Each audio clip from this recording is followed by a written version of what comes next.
What's the idea of leaving our newborn baby to my sister every day? I got a call from my husband while he was at work. I couldn't help but be surprised at the anger in his usually mild-mannered husband's voice. I quickly clarified the situation to clear up the misunderstanding. Huh? Our daughter is sleeping at home. Huh? My husband raised his voice in surprise. One question led to another, and we both were left puzzled. I'll ask my sister-in-law for the truth. I decided to contact my sister-in-law, and a shocking truth was revealed. My name is Linda. I've been married for 3 years to my husband, Bob, who is 1 year older. We were recently blessed with our first child. Our daughter's name is Hannah. Hannah is so adorable, but I'm having a tough time as a first-time mom. Since my parents live far away, I didn't have the option of returning home for childbirth.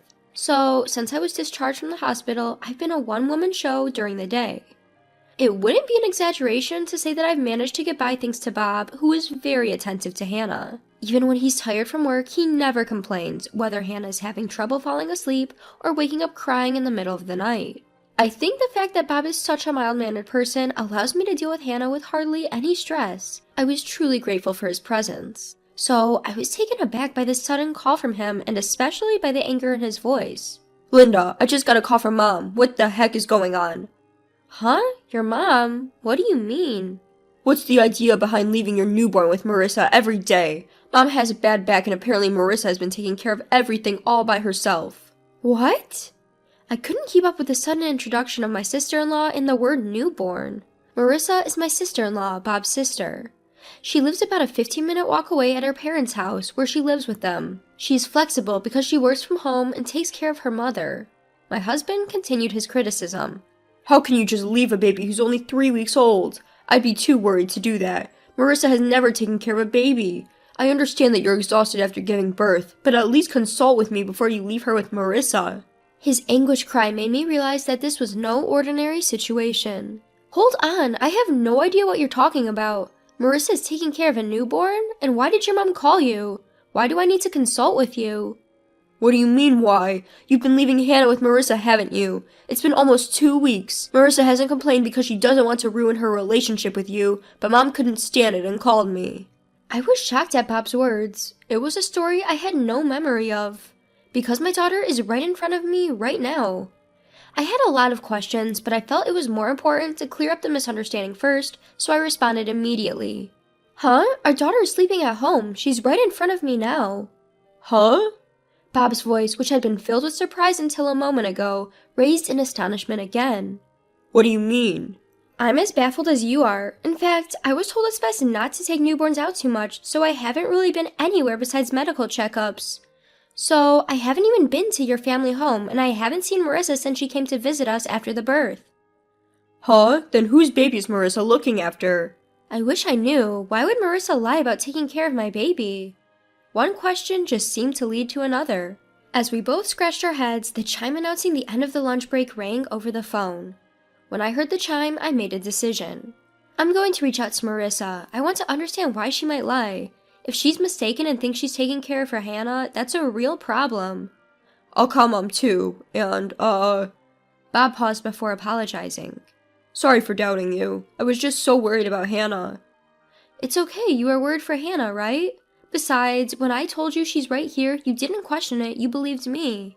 After ending the call, I immediately dialed my sister-in-law's number. Marissa, it's been a while. Do you have a minute? There's something I want to ask. Linda, I have something to say too. Bob and Marissa are close in age. That's why Marissa, despite my sister-in-law, is the same age as me. Marissa and I have always gotten along well since I was dating Bob. We even used to go out together. So, I couldn't help but wonder why she hadn't mentioned anything about the situation to me. I couldn't understand why she would lie like that. Well, this is a good time. I just heard from Bob, Marissa. What do you mean you're looking after Hannah? I've never left Hannah with anyone. Huh? Following Marissa's surprised voice, I could hear a baby crying. Apparently, she is indeed caring for a baby. Listening to Marissa's voice, I had a hunch. Marissa wasn't lying. She truly believed she was caring for Hannah. To clear up Marissa's misunderstanding, I started to explain the situation. Hannah's right here with me, sleeping soundly. I really don't understand what's going on, but how did you end up with a baby, Marissa? And why did you think the baby was Hannah? Marissa responded to my question. Last week, Dad just dropped a baby off with me. He said Linda seems to be having a tough time on her own, so you should help her with her baby. My father-in-law? I couldn't help but raise my voice at this astonishing revelation. Then Marissa dropped another bombshell. Yeah, I was so scared because I've never cared for a baby. I hadn't heard anything from you, Linda, and when I thought about calling you, Dad said, if you call Linda, she'll just get worked up. Don't you have any consideration for your sister-in-law? I also have a job to do even when I'm home. It seemed that all of this started with my father-in-law's lie, but it wasn't clear who the child my sister-in-law was caring for was. I thought asking my father-in-law would clear things up, so I asked Marissa if he was home. However, it seems he's out right now. Lately, he comes back home in the late evening, picks up the child she's been looking after, saying he's going to return her to Linda, and then leaves again. And apparently, he comes back in about 20 to 30 minutes. Frustrated that my father-in-law was using me and my daughter to lie, I felt like confronting him directly. I get it, I'll need to talk with Bob, but we might come over tonight, I said and hung up the phone. I emailed my husband about what I heard from his sister. I think it's better to ask Dad directly, was the reply, so when Bob got home, we headed over to my in-laws. On the way, Bob shared the conversation he had with his mother. Mom was pretty upset too. To find out that the child she thought was her grandchild wasn't, that's a big shock, ain't it? I didn't think Hannah's first meeting with everyone would be like this. It's complicated. His mother had a bad back, so she hasn't met our daughter yet. I was hoping to introduce Hannah as soon as she was ready to go out after a month. But instead, I'm upset that we're having to introduce her during such a mess. When we arrived at my in-laws, my mother-in-law and sister-in-law were there, both looking bewildered. As we came in, Marissa opened her mouth. Bob, Linda, Dad said he was going to return the child we've been looking after, but he hasn't come back yet. I understand. Mom, despite the circumstances, this is our daughter, Hannah. Bob introduced our daughter, and I moved Hannah closer to my mother-in-law. Seeing Hannah, my mother-in-law's face softened. She's adorable. She looks just like Bob when he was born. I'm so glad to finally meet her. And Linda, you've done so well. I'm sorry you've been caught up in all this. It's okay. I'm just as confused as everyone else. As I said that, Marissa continued. I don't understand it either. Who is this child Dad has been looking after? I don't know why he's lying, and I've been working so hard thinking that child was Hannah. He should consider how I feel too. Like me, Marissa seemed frustrated with our father-in-law. Trying to lighten the mood, Bob interjected. Before that, Marissa, you've met Hannah. You should have noticed it's a different baby. Well, don't all babies look similar? I thought I felt something odd, but I thought maybe their faces change over a few days. Marissa hastily began to defend herself. That's when our father-in-law came back. I'm back. Wait, why are Bob and Linda here? From our father-in-law's panic, it was clear this whole thing was his lie. The rest of us seemed to agree, and we all gave him hard stares. Unable to stand the tension, our father-in-law started to stumble over his words. Ah, Linda, it's been a while. What brings you here? Did you leave something here? Marissa, what are you doing? I told you to check for forgotten items. I was furious at our father-in-law for using me and my daughter's names to lie and then blaming Marissa. I subconsciously gripped my daughter tighter. Both my husband and my sister-in-law seemed to feel the same way, their fists shaking with tension. The first to speak was me. Dad, are you seriously saying that? Don't you think it's a bit too shoddy, even for you? What do you mean? My father-in-law was taken aback by the anger in my voice. That's when my husband and sister-in-law joined in. Dad, explain yourself. Linda has never babysat Hannah. Why would you lie like that? There must be a reason for someone to babysit a stranger's newborn, right? That's right. You tricked me into babysitting. Who is that child? I'm scared even if it's my brother's child, let alone a stranger's. I won't do it again. Do you have any idea how much this has set back my work? With the two of them firing off at high speed, our father-in-law was at a loss for words. While the three of us were glaring at him, wanting to know the truth, my mother-in-law was different. She turned pale, muttering, "No way, you're not still involved with her." At my mother-in-law's words, my husband, sister-in-law, and I were stunned. My father-in-law was breaking out in a cold sweat. What do you mean? Even now, he was trying to play dumb, but my usually gentle husband had had enough. Dad, cut the crap. You've been playing dumb this whole time. You think you can get away with this? We know you've been lying about everything. Just tell the truth. Wait, Bob, calm down. Dad, you've been using Linda and Hannah to cover up your lies, and you owe Marissa an apology. Taking care of a newborn is a big responsibility, even if it's your own child. Imagine how stressful it must have been for Marissa, who's never even raised a child before. Once he started, my husband couldn't stop. Despite everything our father-in-law was saying, my husband didn't let up. Perhaps realizing he couldn't avoid it any longer, my father-in-law sighed softly, and then he confessed to the unbelievable truth. That child is mine. At our father-in-law's words, my husband lost all of his momentum, his mouth hanging open in shock. Marissa and I were also stunned into silence. The one who broke the silence was my mother-in-law. Her voice was trembling and her eyes were wet.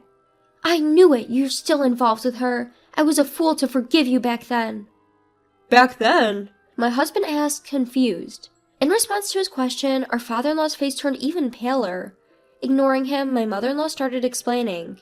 He had an affair. It was around the time you two were getting married, so about 3 years ago? He promised me he would never do it again, so I forgave him. But now, that's why I thought Hannah looked a bit like Bob. She's his blood after all. I thought she was my real grandchild. Unable to hold back any longer, my mother-in-law started to cry. Seeing her like this, I could feel my anger towards my father-in-law rising. My husband regained his momentum and started to lash out at our father-in-law. You're the worst, Dad. You didn't just lie to us, you betrayed Mom twice. How could you do such a thing? I can't believe that a person like you is our father. Bob's shout was followed by Marissa. What do you mean by my child? Are you kidding me? You had a child with your mistress and left it with me? I can't believe it. How can you calmly do such a thing? It's too disgusting. I don't want to see your face ever again. Despite the harsh words from his own children, father-in-law just chuckled and said, Calm down. There's nothing we can do about what's already happened. The mistress didn't want to marry me or anything like that. She just didn't have any money, so she had to work. In the meantime, I had to take care of the child. I couldn't bear the sight of my father-in-law laughing and saying these words. Stop it, you worthless man. What you did isn't a laughing matter. A person has been born. Do you understand the gravity of that at your age? When I, who had been silent all along, raised my voice, my father-in-law seemed to lose his footing and fell on his rear end right there, but no one offered to help. Instead, Bob and Marissa started hurling insults. You shitty old man, you're no longer our father. I can't stand you physically. I don't want to see your face ever again. Even when confronted by their words, my father-in-law still tried to brush it off, saying, Don't say things like that. Seeing this, my mother-in-law sighed dramatically and glared at my father-in-law. I don't have the confidence to keep up with someone like you anymore. Let's get divorced. Wait, didn't you forgive me last time? My father-in-law's artificial smile faded and his face sagged with wrinkles. The careless demeanor from earlier disappeared and he suddenly became serious. Sure, I made a mistake by cheating, but if letting off steam outside makes our home peaceful, isn't that a good thing? Besides, how are you going to survive without me? You've always been a housewife. You probably don't have any money, right? As my father-in-law clung to my mother-in-law's feet and said this, I watched him with cold eyes. When I glanced over, my husband and sister-in-law were also giving my father-in-law the same look. Everyone in the room was fed up with my father-in-law. My sister-in-law shouted out with anger, I'll take care of Mom, so we'll be fine without you. How are you planning to live? You've always relied on Mom for everything from meals to laundry. Are you sure you'll be okay on your own now?